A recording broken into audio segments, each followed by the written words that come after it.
नमस्कार, क्या परिचय? हाँ जी क्या परिचय? बच्चा क्यों हो रहा है? तो बहन जी नहीं बोल पा रही हैं। हाँ जी बहन जी, क्या परिचय? हाँ जी मैं नीलम हूँ जी। हाँ जी, कहाँ से आई हैं?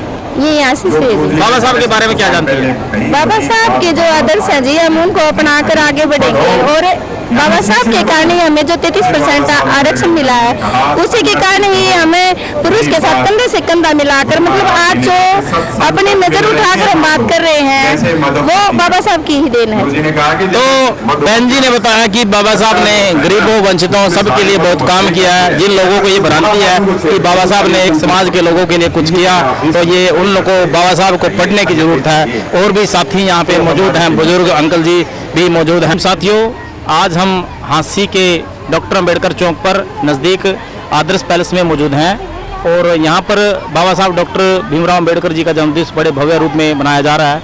और इस वक्त हमारे साथ मौजूद हैं हांसी के ही एक अधिकारी। हमें ज़्यादा जानकारी उनके बारे में नहीं है, लेकिन पूछेंगे, सर से परिचय लेंगे।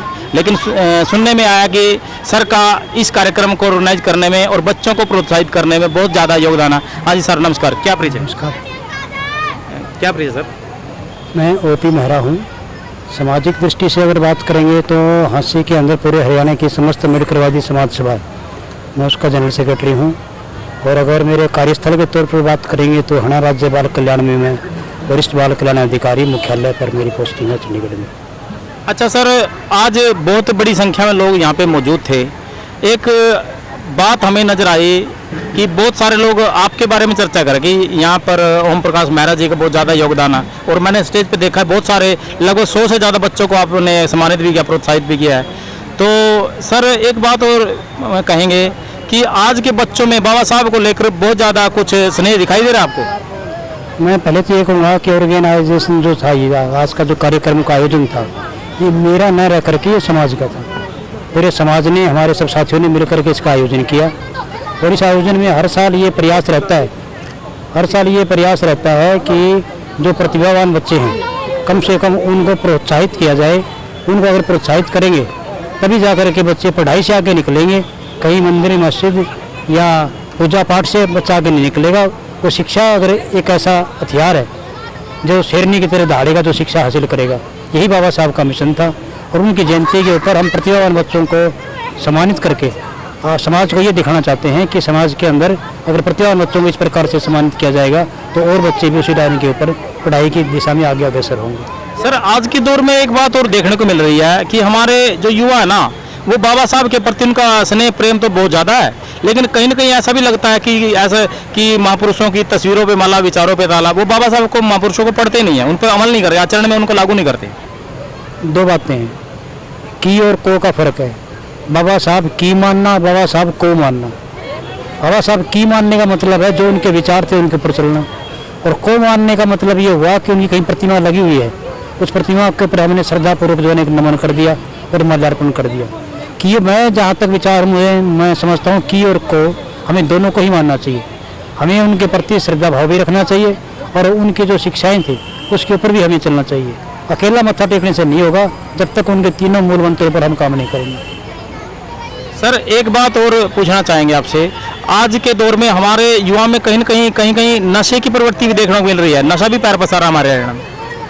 देखो, मैं व्यक्तिगत तौर पर कहूँ तो समाज के अंदर कुछ ऐसे बच्चे हैं जो कि गलत लोगों के साथ संगत में आने की वजह से नशे का शिकार हो जाते हैं, लेकिन इनकी संख्या बहुत ज़्यादा नहीं है। ऐसे बच्चों को हमें सामाजिक कदर लेने चाहिए और उनको बताना चाहिए नशा ही सबसे बड़ा हमारा नाश का कारण है।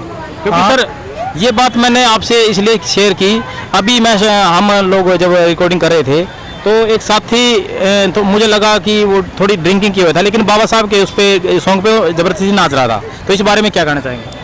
इस प्रकार का जो चलन है वो सरासर गलत है। उसको मैंने भी देखा था, उसको तुरंत वहाँ से हटा दिया गया था। और हमें ये कोशिश करनी चाहिए कि हम जोश रखें, जोश के अंदर होश भी रखें। और नशा कोई भी करे, किसी भी जाति धर्म या मजहब का करे, वो गलत है, हम उसको अपोज करते हैं। और ऐसी सामाजिक कुरीति को दूर करने के हम प्रयास भी करेंगे अगर कहीं ऐसा कोई केस मिलता है। तो ये बात इसलिए थी सर, ऐसा नहीं है कि उसको साथी को बाबा साहब से प्यार नहीं है, लेकिन बहुत सारे लोग हैं जो बाबा साहब गुरुदास जी महाराज के सत्संग प्रोग्राम में आते हैं, लेकिन कई जगह तो ड्रिंक करके आते हैं, कई जगह बैठे बैठे धूम्रपान आदि के वो यूज इस्तेमाल करते हैं। देखिए, दो बात है, धूम्रपान में और ड्रिंकिंग में थोड़ा फर्क है। धूम्रपान तो गांव में बैठ के 5 व्यक्तियों के साथ कोई आदमी बीड़ी पी लेता है, हुक्का पी लेता है, मैं उसको इतना बुरा नहीं मानता जितना कि शराब का नशा है या और कोई नशा है। नशा तो उसको जो बड़ा नशा है उसको तुरंत छोड़ना चाहिए, और हमें बीड़ी सिगरेट हुक्का इस प्रकार के जो छोटे नशे हैं उनसे भी दूर ही रहना चाहिए, और बच्चों को भी इनसे दूर रखना चाहिए। बच्चों को सिर्फ हमें ये पढ़ाना चाहिए कि आप मैक्सिमम अपनी शिक्षा हासिल करो, चाहे आप अपने पेट के एक टाइम पर भूखा रहो, लेकिन बच्चों की पढ़ाई के लिए किसी प्रकार की कमी मत छोड़ो। मैं व्यक्तिगत तौर पर ये मानता हूँ, और हमारा जो समाज का संगठन है उसका भी यही प्रयास है। सर एक बात और, बाबा साहब के 3 नारे हैं, शिक्षित बनो, संगठित बनो, संघर्ष करो। हमारा समाज शिक्षित भी बहुत हो रहा है, संघर्ष भी हमारा समाज हर जगह हर पल करता है, लेकिन जो दिक्कत आ रही है कि संगठित होने की, समाज संगठित होता, बड़े बड़े प्रोग्राम होते हैं, लेकिन यही जो ताकत है बाबा साहब के राजनीतिक आंदोलन में बदल नहीं पाती।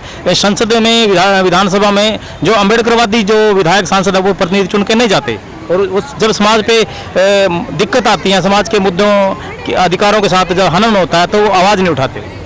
देखिए, मैं इस पर ज़्यादा प्रतिक्रिया तो नहीं दूंगा, लेकिन इतना कहूँगा ज़्यादातर जो सांसद हैं 543 अगर लोकसभा में हैं, उसका आप ये मान लीजिए अगर 121-22 हमारे जो अनुसूचित जाति से संबंध रखने वाले जो सांसद हैं, तो उन जिस पार्टी का जो सांसद है वो उस पार्टी की जो भी सोच रहेगी उसका बंधुआ बन जाता है, स्वतंत्र रूप से बात नहीं रख पाता, ये ठीक है। लेकिन कुछ MP ऐसे भी हुए हैं अपनी पार्टी की लाइन से अलग हटके, जब जाति के ऊपर बात आती है तो बोले भी हैं। वो सबको एक जैसा तो नहीं कह सकते, लेकिन जनप्रतिनिधियों को सामाजिक मुद्दों के ऊपर और जो गरीब के ऊपर जो जाति होती है उसके ऊपर बोलना चाहिए। सर एक बात और कहना चाहूँगा, आप अधिकारी हैं, लेकिन ये थोड़ा पॉलिटिकली हो सकता है, लेकिन जवाब देना चाहे दे भी सकते हैं। सोशल मीडिया पे खबरें तैर रही हैं कि अब की बार जैसे राजनीति जो चल रही है 400 पार की राजनीति है वो एक, जबकि सरकार तो 272 में बन जाती है, तो दूसरी तरफ ये भी बयान आ रहे हैं सत्ता पक्ष की तरफ से कि हम 2024 में आए तो हम संविधान को बदलें। क्या दिक्कत हो सकती है सर ऐसे लोगों को? देखो, इस पर तो मैं कोई प्रतिक्रिया नहीं दूंगा, लेकिन आप सभी राजनीतिक पार्टियों का मैनिफेस्टो अगर देखेंगे, किसी भी राजनीतिक दल में ये हिम्मत नहीं है अपने चुनाव घोषणा पत्र के अंदर ये लिख दे कि हम संविधान बदलेंगे, या कोई राजनीतिक दल का बड़ा नेता, छोटा की मैं नहीं कहता, ये ओपनली नहीं कह सकता कि हम संविधान बदलेंगे। कोई भी राजनीतिक दल सत्ता में आए वो संविधान को नहीं बदल सकता, ये बिल्कुल क्लियर कट बात है, ना किसी में हिम्मत ऐसी हो सकती है। बाकी राजनीतिक कौन कितनी सीटें लेता है इस पर मेरी किसी प्रकार की कोई प्रतिक्रिया नहीं है। तो साथियों, ये थे हमारे साथ हांसी से माननीय ओम प्रकाश मेहरा जी, जो चंडीगढ़ बाल कल्याण परिषद में वरिष्ठ बाल कल्याण अधिकारी हैं, और उनसे हमारी बातचीत हुई। सर ने बहुत अच्छे समाज के हित में जवाब दिए, और इनके बारे में हमने बहुत सारे साथियों से सुनने को मिला कि इनका समाज के उत्थान के लिए हर जगह हर स्थान पर हर पल योगदान रहता है, और ये कहते भी हैं कि सर समाज के लिए कितने बजे तक उठ सकते हो? समाज रात को सारे रात जगा लो। मैंने सुना था कि कोई साथी ये कह रहे थे कि मेहरा साहब को रात को 1 बजे फ़ोन करो, उसी समय उठाते हैं, आ जाते हैं। नहीं, चलो फ़ोन तो पास ही होता है, जो सोए होते हैं, ज़्यादा नींद में नहीं होते, उठा लेते हैं। लेकिन तो ये कि आमतौर पर जो सेंसिटिव इश्यूज है सोशल समाज के, उसके अंदर तो कभी भी कोई भी कॉल करे। तो जैसा कि बाहर साथियों से सुनने में आया था, उस चीज़ का सटीक जवाब मिला। मेहरा साहब के बारे में यही साथियों से सुना था कि मेहरा साहब को दिन में रात में जब भी आप समाज के हित के लिए, समाज की जरूरत के लिए कॉल करेंगे, उसी समय उठाते भी हैं और आते भी हैं। तो सर धन्यवाद आपका बहुत बहुत हमारे चैनल पर। साथियों, इस वक्त हम हांसी में मौजूद हैं, और हमारे पास हैं हांसी के विधायक माननीय श्री विनोद भ्याणा जी। हाँ जी सर, नमस्कार। नमस्कार नमस्कार। क्या परिचय है? विनोद भ्याणा हूँ जी, विधायक हूँ, हांसी का सेवादार हूँ, नौकर हूँ हांसी। अच्छा, पब्लिक के नौकर, जनप्रतिनिधि हो। अच्छा सर, आज हांसी में जन्म बाबा साहब का सेलिब्रेट करने के लिए आए हो, क्या समझते हैं? बाबा साहब की आज जयंती है, और आज पूरे भारतवर्ष में बाबा साहब की जयंती बड़े धूमधाम से मनाई जा रही है, और मनानी भी चाहिए, क्योंकि बाबा साहब ने हमेशा गरीब के उत्थान के लिए, दलित के उत्थान के लिए, मजदूर के उत्थान के लिए कार्य किए। एक आम परिवार में पैदा होकर के दुनिया को ऐसा संदेश देने का प्रयास किया कि आम आदमी, गरीब आदमी के घर में पैदा होकर के भी जिंदगी में अपनी ऊंचाइयों को छू सकता है। अच्छा सर, बाबा साहब डॉक्टर अम्बेडकर विश्व विद्वान हैं, उसके बाद भी देश भर में बाबा साहब की स्टैचू को टूटने की परंपरा लगातार से जारी है। ये कौन लोग हैं जो बाबा साहब की प्रतिमा को तोड़े? देखिए, शरारती तत्व कभी अभी भी होता है। भगवान राम के टाइम में भी शरारती तत्व होते थे। भगवान राम के टाइम को राम राज्य कहा जाता है। ऐसा नहीं है कि यहाँ शरारती तत्व खत्म हो गए हों, वही शरारती तत्व है। और जब कोई ऐसा कार्य करता है समय समय पर पकड़ा भी जाता है, और जब पकड़ा जाता है तो उसको सरकार सजा दिलवाने का काम भी। अच्छा सर, सोशल मीडिया पर खबरें तैर रही हैं, बीजेपी की तरफ से नारा आया अब की बार 400 पार, और बिहार के मुख्यमंत्री तो एक हद पार कर गए कि अब की बार 4000 पार। 4000 तो सीटें भी नहीं है, और दूसरी तरफ बातें ऐसी चलती है कि अब 2024 में आए तो हम संविधान को बदल देंगे, जबकि सरकार बनाने के लिए 272 जो नहीं ऐसा ये तो विपक्ष द्वारा चलाई गई बात है। सरकार बदलेंगे, सरकार कानून कुछ नहीं बदलता, कानून नहीं बदला करता। सर आपकी सरकार के केंद्रीय मंत्री माननीय अनंत हेगड़े साहब, उनका बयान है कि हम सरकार संविधान को बदल देंगे। संविधान से क्या दिक्कत है बीजेपी के लोगों को? किसका बयान आया? माननीय केंद्रीय मंत्री हेगड़े साहब। नहीं सिर्फ 2-4 पाई का कभी चौक होता था। 2 मिनट हो गए। 2012-13 के अंदर जब भी आपका कोई फरमान आया है, मैंने हमेशा हर वर्ष आपके फरमान को फूल चढ़ाने का काम किया है।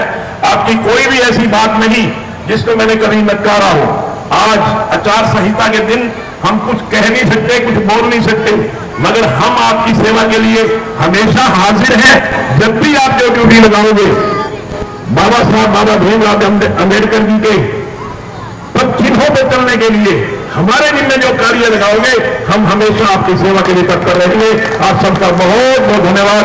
जय हिंद। बहुत ही भारी भीड़ में आए, विशेष तौर पे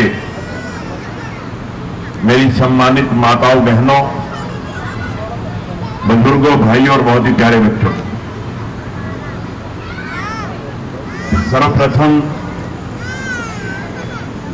बाबा साहब डॉक्टर भीमराव जी अम्बेडकर की 134वीं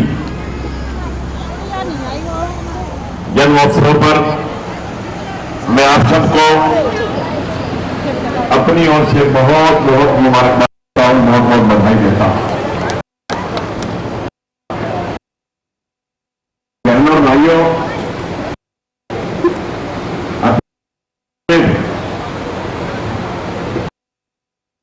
अप्रैल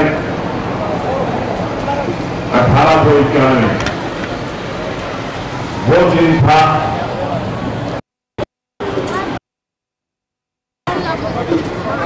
इस पृथ्वी पर जन्म लिया। अभी कहाँ जाएगा शाना प्रोग्राम है उनका आगे ना अम्बाड़ा गाँव फलाना मैं करता हूँ क्या अमल में लाना। सही मायने में अगर आप बाबा साहब की जयंती मनाने यहाँ आए हो तो यहाँ से जो 3 मूल मंत्रों का पाठ हुआ है, जो 3 मूल मंत्र आपको हमेशा बताए जाते हैं। आज के इस समारोह की अध्यक्षता कर रहे हमारे भाई, हमारे साथी बलराज सिंह मेहरा जी, यहाँ विराजमान संत विजेंद्र दास जी, हमारे साथी शेखपुरा में सरपंच रहे महावीर सिंह जी, महंत सागरनाथ जी, अभयराम आद्यान जी, महावीर प्रसाद जी, रामलाल नियोरिया जी, ओपी मेहरा जी, यहाँ उपस्थित मंच पर विराजमान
आदमी एक भी शिक्षा। तो एक और अंकल जी हमारे साथ मौजूद हैं। अंकल जी नमस्कार, क्या नमस्कार। मैं आज बड़ा सौभाग्यशाली हूँ कि हम 134 उनका जन्म जयंती पे सारे एक त्योहार से भी बढ़ के मना रहे हैं। और जो उनका 3 नारे दिए थे ना, शिक्षित बनो, संगठित रहो और संघर्ष करो, ये आज भी खरे उतरते हैं। और हम उनको नमन करते हैं कि जो हमारा संविधान है पूरे वर्ल्ड में, देखिए संविधान के ऊपर बाकी छोटे छोटे देश है, पाकिस्तान है, वहाँ ये जो हमारा देश है ये आगे बढ़ रहा है। कभी प्रधानमंत्री वहाँ देखिए दूसरे देशों में मौत के सजा दी जाती है और यहाँ वोटों की बदौलत हमारे राष्ट्रपति बनते हैं, सारे यानी बनाए जाते हैं। कारण क्या है? कारण यही है कि यहाँ उन्होंने वोट का अधिकार जो दिया, महिलाओं को वोट का अधिकार दिया, सभी को वोटों का अधिकार दिया। मैं उनको नमन करता हूँ आज के दिन। आपका धन्यवाद। ओम शांति, ओम शांति, ओम शांति। अंकल जी आपने अंत में कहा ओम शांति, लेकिन बाबा साहब तो अपनी 22 प्रतिज्ञा में सबसे पहले सभी देवी देवताओं का, सभी भगवानों का खंडन करते हैं। वो कहते हैं कि मैं किसी भगवान को नहीं मानता। और आप बाबा साहब के तो ये देखिए हम सब आत्माएं हैं। ओम शांति मतलब मैं आत्मा शांत स्वरूप हूँ। आप भी एक आत्मा है, ये भी आत्मा है, ये भी सारे आत्माएं हैं। और परमात्मा वो भी एक आत्मा है, वो एक है और हम उसकी संतान। लेकिन बाबा साहब और भगत सिंह ने लोग किसी परमात्मा को नहीं माना।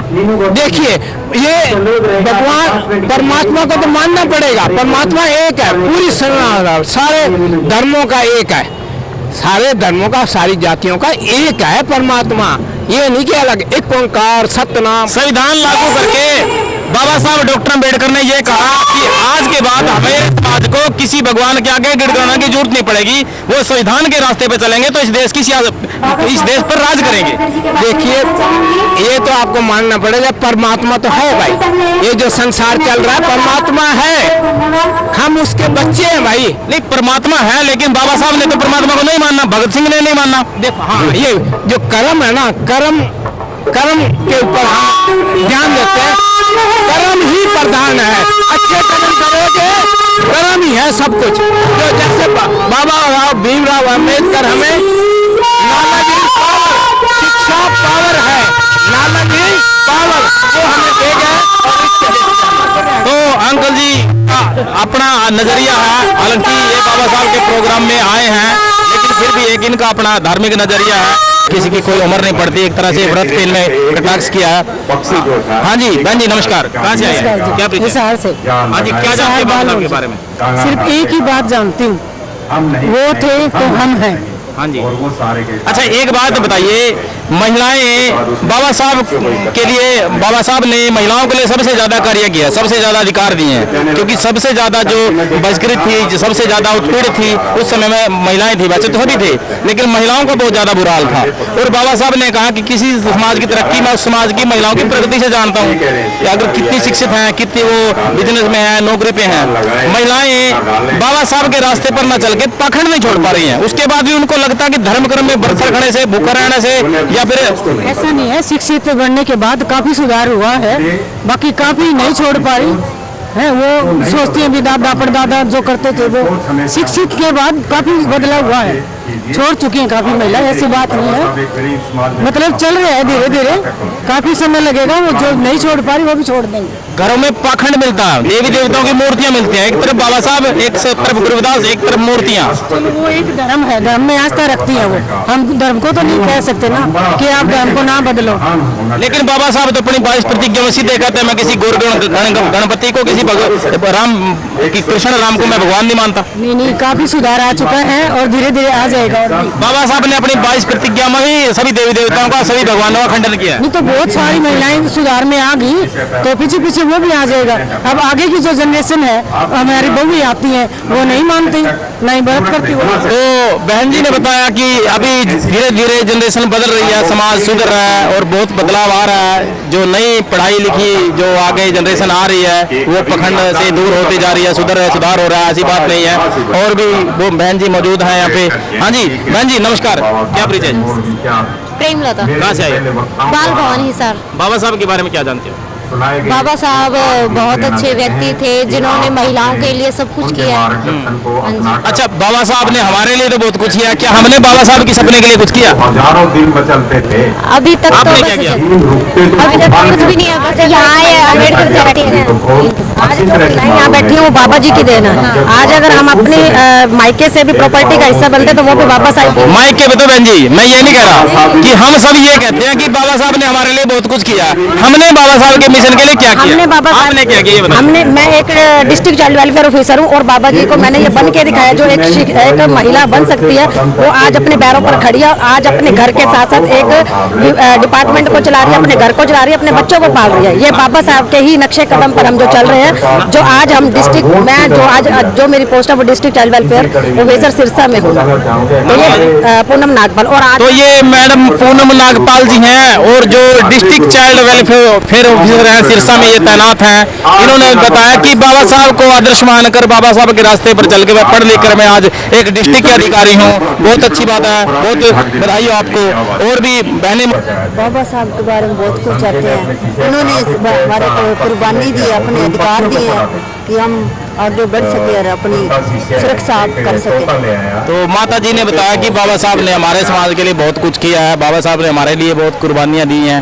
और एक और बहन जी यहाँ पे बैठी हैं। हाँ जी, ऊंची होनी चाहिए, हमें महान कार्य करने चाहिए। ये कभी नहीं सोचना चाहिए कि मैं गरीब समाज में पैदा हुआ हूँ या मैं गरीब हूँ। जैसा कहा गया कि रब प्रकाश रजनी जथा गत जानत